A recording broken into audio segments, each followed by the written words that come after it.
Saya senang akhir-akhir ini kesehatan mental mulai diperhatikan oleh masyarakat. Terlebih setelah beberapa public figure memberanikan diri untuk berbicara mengenai ini. Saya sendiri masih merasa malu dan takut untuk bercerita atau meminta pertolongan. Khawatir orang akan menganggap saya aneh atau bahkan gila. Tapi di sini saya mau sedikit bercerita agar orang-orang yang mungkin memiliki kondisi seperti saya bisa lebih memperjuangkan hidupnya. Karena hidup itu berharga. Kondisi saya saat ini sudah lebih baik berkat seorang teman. Saya berharap teman-teman lain yang memiliki masalah dalam kehidupannya bisa bertahan dan menemukan kembali semangat hidupnya. Kalian tidak sendiri. Bahkan saat tidak seorang pun yang menemani kalian, masih ada Tuhan yang mungkin sering terlupakan. Karena saya juga pernah mengalami itu. Saya sudah ada di tahap ini, bukan dengan perjuangan yang mudah.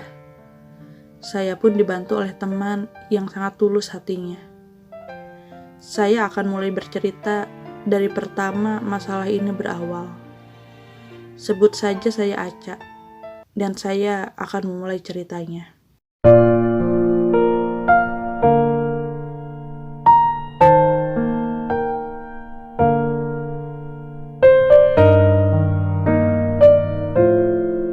Sejak kecil, entah mengapa hidup selalu berjalan tidak baik terhadap saya. Orang tua saya bercerai dan saya diurus oleh nenek saya. Tidak satupun dari orang tua saya mau membawa saya. Entahlah, mungkin saya tidak berharga bagi mereka. Saya masih ingat hari di mana mereka berpisah. Saat itu saya masih berusia 8 tahun. Mereka bilang mereka harus berpisah dan menjual rumah. Saya memiliki 2 orang adik yang berusia 6 dan 4 tahun. Adik pertama saya dibawa oleh ayah saya dan adik kedua saya dibawa oleh ibu saya. Mereka meminta saya untuk mengerti dengan keadaan kalau mereka tidak bisa membawa saya karena tidak memiliki biaya yang cukup untuk mengasuh saya. Ayah bilang nenek memiliki warung nasi dan pasti saya akan sangat membantu nenek apabila saya tinggal bersama nenek. Saya hanya mengangguk saat itu, mencoba mengerti dan menerima segala hal, dan dengan polosnya selalu beranggapan, tenang, esok akan baik-baik saja. Saya mencoba berpikir dewasa, atau lebih tepatnya terpaksa dewasa di usia sekecil itu. Akhirnya saya pun tinggal di rumah nenek. Setelah tinggal bersama nenek, saya pikir keadaan akan mulai membaik. Pagi saya bersekolah, sepulang sekolah saya membantu nenek di warung nasinya. Saya mulai merasa kehidupan seperti ini tidak buruk. Saya senang membantu nenek. Sampai ketika nenek mulai sering sakit. Saya bingung harus bagaimana. Terlalu egois bila saya terus membiarkan nenek bekerja. Sementara biaya sekolah saya sangat membebaninya. Walaupun pahit, saya memutuskan untuk berhenti sekolah. Tidak melanjutkan ke SMP. Nenek sempat marah, tapi ia pun tidak bisa berbuat banyak. Karena memang kesulitan dari sisi biaya. Dan selama ini orang tua saya entah bagaimana kabarnya. Saya belum pernah bertemu mereka lagi. Saya selalu berusaha mempercayai bahwa saya akan baik-baik saja. Tetapi seperti yang saya bilang, hidup selalu tidak berpihak kepada saya. Nenek meninggal dunia. Saya kehilangan arah. Orang tua saya tidak ada yang datang saat nenek meninggal. Untuk menghubungi mereka saja tidak tahu bagaimana caranya. Saya mencoba tegar dengan semua ini. Hingga akhirnya ada seseorang yang baik hati menawari saya untuk diadopsi. Saya tidak memiliki pilihan lain. Apa yang bisa saya lakukan di usia 12 tahun dan sudah putus sekolah? Dimulailah hidup yang baru lagi. Saya diadopsi oleh keluarga yang cukup berada. Mereka punya rumah yang cukup besar dan memiliki mobil. Keluarga ini cukup baik terhadap saya, terutama Ibu Dian, sebut saja namanya begitu. Beliau yang bersikeras ingin membawa saya. Bu Dian memiliki 2 anak laki-laki. Yang pertama sudah kuliah dan yang kedua masih SMA. Dia sangat ingin memiliki anak perempuan. Itu yang membuatnya sangat ingin mengadopsi saya. Suami Bu Dian bekerja sebagai pengusaha dan dia jarang di rumah. Saya tidak begitu dekat dengannya karena kami jarang bertemu. Bu Dian menyekolahkan saya kembali ke SMP. Saya diberikan kehidupan yang layak olehnya. Kakak angkat kedua saya juga cukup baik terhadap saya. Kami mulai dekat karena kami serumah. Di rumah ini kami lebih sering bertiga. Kakak angkat pertama saya kuliah di luar kota dan dia juga jarang pulang seperti ayah angkat saya. Kehidupan saya mulai membaik. Saya mulai menata diri dengan segala perubahan-perubahan di hidup saya. Saya berusaha menjadi anak yang baik dan selalu tersenyum. Tapi lambat laun saya mengetahui juga kalau keluarga Bu Dian bukanlah keluarga yang harmonis. Setiap ayah angkat saya pulang, sering sekali terjadi pertengkaran antar mereka. Saya seringkali melihat Bu Dian menangis. Apabila sudah seperti itu, teringat kembali kejadian saat saya masih kecil. Dulu orang tua saya pun sering bertengkar. Bu Dian akan masuk ke kamar saya setelah ia bertengkar, dan kami biasanya akan menangis bersama. Saya tidak tahu apa yang menjadi pertimbangan Bu Dian mengapa tidak bercerai apabila mereka sudah sering bertengkar, dan bahkan jarang bertemu. Saya tidak pernah bertanya padanya mengapa, karena takut menyakiti hatinya. Saya tumbuh menjadi anak yang biasa-biasa saja. Saya juga memiliki cukup banyak teman, tapi saya tidak pernah memiliki teman yang benar-benar bisa saya ajak bercerita. Saat lulus SMA, kakak angkat kedua saya tidak melanjutkan kuliah. Ia memang cukup nakal. Dia selalu pulang malam dan bermain dengan teman-temannya. Semenjak lulus SMA, dia tidak betah di rumah. Entah karena faktor keluarganya yang tidak harmonis, atau mungkin faktor lingkungan dari teman-temannya, saya juga tidak tahu. Sedangkan kakak angkat pertama saya sudah bekerja dan tinggal di luar kota. Sepertinya mereka tidak ada yang peduli dengan kondisi Ibu Dian. Bu Dian selalu bersedih dan kesepian. Saya sangat dapat memahaminya. Ketika saya kelas 3 SMA, semuanya menjadi puncak ketidakadilan bagi saya. Kakak angkat kedua saya melecehkan saya. Entah beban seperti apa lagi yang harus saya pikul. Saya tidak berani bercerita pada siapa-siapa. Dan pria brengsek itu pun mengancam saya agar saya tidak bercerita pada siapapun. Saya sudah tidak kuat lagi. Tapi saya pun tahu apabila saya memilih untuk keluar rumah saat itu, tentu bukan pilihan yang mudah bagi saya. Saya mencoba bertahan hingga saya lulus SMA. Setidaknya dengan ijazah SMA, saya bisa melamar bekerja. Itu yang ada di pikiran saya. Setiap malam saya hanya bisa menangis.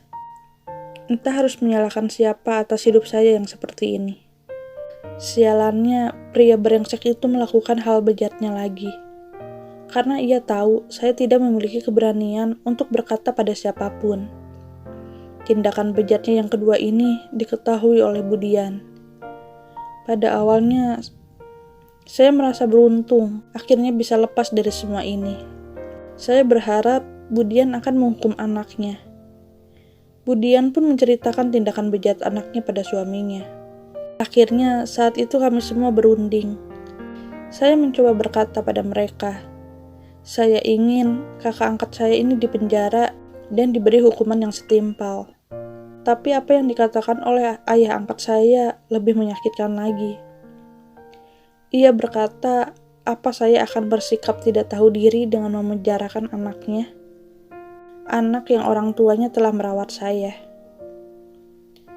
Ayah angkat saya tidak setuju dan meminta saya untuk berpikir dengan jernih.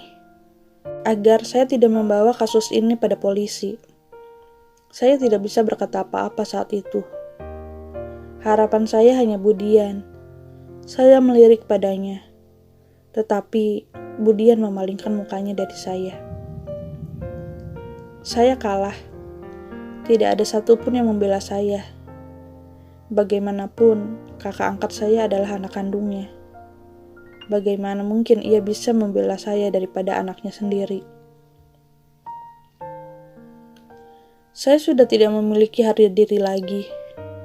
Begitu bertubi-tubinya segala kejadian buruk yang menimpa saya. Saya sempat berpikir untuk mengakhiri hidup saya saat itu. Tetapi saya juga tidak memiliki keberanian yang cukup untuk melakukannya. Akhirnya niat itu saya batalkan. Saya memutuskan untuk angkat kaki dari rumah Budian. Budian mencoba menahan saya. Ia menangis. Tapi apalah artinya itu? Saya pikir kelakuan bejat anaknya sudah sangat cukup untuk membayar semua biaya yang telah mereka keluarkan untuk menghidupi saya selama ini. Budian memohon maaf pada saya. Tapi saya hanya bisa diam. Ia mengapalkan sejumlah uang di tangan saya, sambil mengatakan hal yang benar-benar membuat saya menjadi orang yang paling rendah. Tolong, jangan adukan kelakuan kakakmu pada polisi. Tolong jangan bilang pada siapa-siapa. Kamu boleh pergi. Bawalah uang ini agar kamu bisa hidup. Begitu katanya, sebelum saya benar-benar pergi dari rumahnya. Saya pun akhirnya membawa uang itu. Saya gunakan untuk menyewa kosan. Sungguh, bukan ini yang saya mau. Apabila saya boleh memilih, tentu saya lebih baik hidup tidak sekolah dan tinggal bersama nenek, daripada harus mengalami semua kejadian ini. Pada titik ini, berulang kali saya mencoba kembali mengakhiri hidup saya. Saya sudah tidak bisa berpikir jernih. Tidak ada seorang pun yang menginginkan saya di dunia ini. Lalu mengapa saya harus lahir? Pertanyaan itulah yang selalu muncul dalam benak saya. Dengan sekuat tenaga, saya mengumpulkan rasa kepercayaan diri saya untuk melanjutkan sekolah. Setidaknya saya harus lulus SMA. Setelah lulus, saya pergi keluar kota. Kota yang sangat jauh dengan kota saya tinggal. Saya ingin memulai hidup baru dan melupakan segala kenangan pahit saya. Saya bekerja di sebuah pabrik sebagai buruh. Saya mulai melupakan segala yang terjadi dalam hidup saya. Saya berharap hidup saya membaik. Tetapi mungkin mental saya yang sudah jatuh dan tidak tumbuh dengan baik. Saya mudah sekali ketakutan. Saya menjadi lebih overthinking. Saya trauma. Semakin saya berencana untuk memulai lembaran baru dan melupakan segalanya, semua kenangan buruk itu justru semakin menghantui saya. Saya selalu bermimpi buruk, kakak angkat saya menghampiri saya dan mengancam saya. Hal ini berpengaruh terhadap pekerjaan saya. Seringkali saya tidak masuk kerja, hingga akhirnya saya mendapatkan surat peringatan. Suatu ketika, saat perasaan saya sudah sangat berkecamuk, saya mencoba bercerita pada teman-teman saya. Saya sudah betul-betul butuh pertolongan. Saya tidak sanggup menahannya sendiri lagi. Tetapi kejadian yang dilecehkan itu tidak saya ceritakan karena saya takut dan malu untuk bercerita. Kebanyakan dari mereka tidak ada yang benar-benar bisa membantu saya dan menganggap apa yang saya alami juga dialami oleh banyak orang. Setiap orang memiliki masalah, dan saya diminta untuk tidak terlalu memikirkannya. Mereka bilang, jangan terlalu berlebihan. Ya, mungkin mereka benar, setiap orang memang memiliki masalah. Tapi tidak bisakah orang-orang itu hanya berkata pada saya, menangis saja sampai kamu merasa lebih baik. Esok akan baik-baik saja. Karena pada posisi ini, saya sendiri tidak sanggup untuk meyakinkan diri saya. Benarkah esok akan baik-baik saja? Saya perlu orang lain untuk meyakinkan saya juga. bahwa benar esok akan baik-baik saja. Saya betul-betul ketakutan menjalani hari-hari saya. Saya lebih banyak mengurung diri sendiri. Pagi saya bekerja, dan sisanya saya betul-betul tidak pergi kemana-mana. Tidak pernah ada yang mencari saya atau menanyakan kabar saya. Tidak ada yang memperdulikan saya. Saya benar-benar seonggok daging hidup yang tidak berjiwa. Bahkan, sebetulnya saya sendiri pun sudah tidak menginginkan diri saya lagi. Kejadian pahit itu sudah berlalu bertahun-tahun lalu. Tapi entah mengapa, saya masih terus dihantui seperti ini. Harusnya saya bisa berjuang lebih baik untuk hidup saya saat itu. Tapi saya tetap tidak menemukan tujuan untuk apa saya hidup lebih baik. Sulit sekali rasanya melepaskan beban ini. Hingga akhirnya, di pabrik tempat saya bekerja, ada seorang karyawan baru, sebut saja dia Mila. Mungkin karena dia orang baru dan melihat saya selalu sendiri, ia mulai mendekatkan diri pada saya untuk mencari teman. Awalnya saya sangat bersikap tertutup padanya, tapi Mila terus mendekatkan diri pada saya. Ia selalu mengajak saya berbicara, bertanya asal saya dari mana, mengapa tangan saya penuh luka. Iya, di tangan saya memang penuh luka pada saat itu. Luka sayatan saat saya mencoba untuk mengakhiri hidup saya. Dan Mila adalah orang pertama dan satu-satunya yang menanyakan hal itu. Mila orang yang baik. Mungkin karena ketulusannya, saya yang rapuh ini akhirnya bisa membuka diri padanya. Mila mulai menceritakan tentang kehidupannya. Mila juga memiliki kehidupan yang tidak baik. Ayahnya dipenjara karena telah melakukan KDRT terhadap ibunya. Dari situ, saya mulai bercerita tentang kehidupan saya pada Mila. Mila menangis mendengar cerita saya. Ia mendengarkan dengan baik, dan sesekali mengelap mukanya yang basah dengan tisu. Mila hanya bisa menepuk pundak saya, dan mencoba untuk menguatkan saya. Agak ragu, apakah saya harus bercerita mengenai pelecehan yang dilakukan oleh kakak angkat saya atau tidak. Saya takut melihat tanggapan Mila apabila saya menceritakan semuanya. Sampai pada akhirnya, saya pun bercerita pada Mila. Mila memeluk saya. Dia berkata, tidak usah takut. Ada dia di samping saya sekarang. Dia akan mendukung saya dan menjadi teman yang baik untuk saya. Semenjak itu, saya banyak belajar dari Mila bagaimana menjalani hidup ini. Bagaimana kita menghargai diri sendiri dan memahami kalau kita sangat berharga. Mila meminta saya agar tidak ragu untuk menceritakan apapun padanya. Dia tidak menyarankan saya untuk melupakan kejadian yang saya alami. Tetapi dia berkata, saya harus menghadapi itu dan mencoba memaafkan keadaan. Terlebih memaafkan diri sendiri dan mulai mencintai diri sendiri. Sedikit demi sedikit saya mulai bangkit. Kepercayaan diri saya mulai muncul, walau itu sangat sulit. Itu sangat sulit sekali. Setiap orang memang memiliki masalah. Tetapi kemampuan setiap orang untuk menghadapi masalah juga berbeda-beda. Terkadang, apabila kita bercerita pada orang akan menimpali kalau masalah dia lebih berat, dan jangan terlalu melebih-lebihkan masalahnya sendiri. Padahal, terkadang kita bercerita hanya untuk minta didengar, diberi support, dan diyakinkan bahwa esok akan lebih baik. Cukup itu, tidak perlu diberi nasihat yang banyak-banyak. Nah, teman-teman, itulah sekelumit cerita saya. Saat ini, kondisi mental saya juga belum sepenuhnya pulih. Saya mulai menyibukkan diri dengan bekerja sambil kuliah. Saya tidak berusaha melupakan apa yang telah saya alami, tetapi saya berusaha untuk memaafkannya. Saya yang dulu depresi, tertutup, kini mulai bisa menerima segala kondisi hidup saya. Memang sangat sulit melalui semua ini. Saya bersyukur ada Mila yang datang dalam kehidupan saya. Dia hanya memberikan kupingnya untuk saya dan menyemangati saya.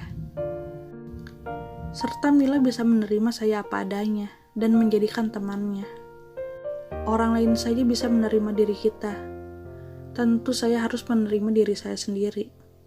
Saya mulai rajin beribadah atas anjuran Mila. Tentu Mila tidak menggurui saya secara langsung.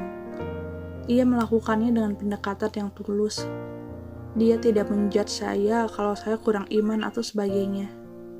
Tapi dengan sikap Mila yang seperti itu, dan sabar mendengarkan saya menjadi sadar diri. Kalau selama ini, jiwa saya memang kosong. Saya bersyukur masih hidup, dan saya lebih kuat sekarang. Saya akan berusaha lebih baik lagi untuk hidup saya ke depannya. Karena diri saya sangat berharga. Begitu juga dengan diri teman-teman di luar sana. Mari kita berjuang bersama-sama. Kita maafkan masa lalu dan mulai menerima kondisi kita saat ini. Ucapan ini memang tidak mudah untuk dilakukan. Tetapi saya yakin teman-teman bisa melaluinya. Karena percayalah, diri kita sangat berharga. Itu dia ceritanya, semoga ada hikmah yang bisa kita petik dari cerita kali ini. Sampai bertemu dengan cerita-cerita selanjutnya.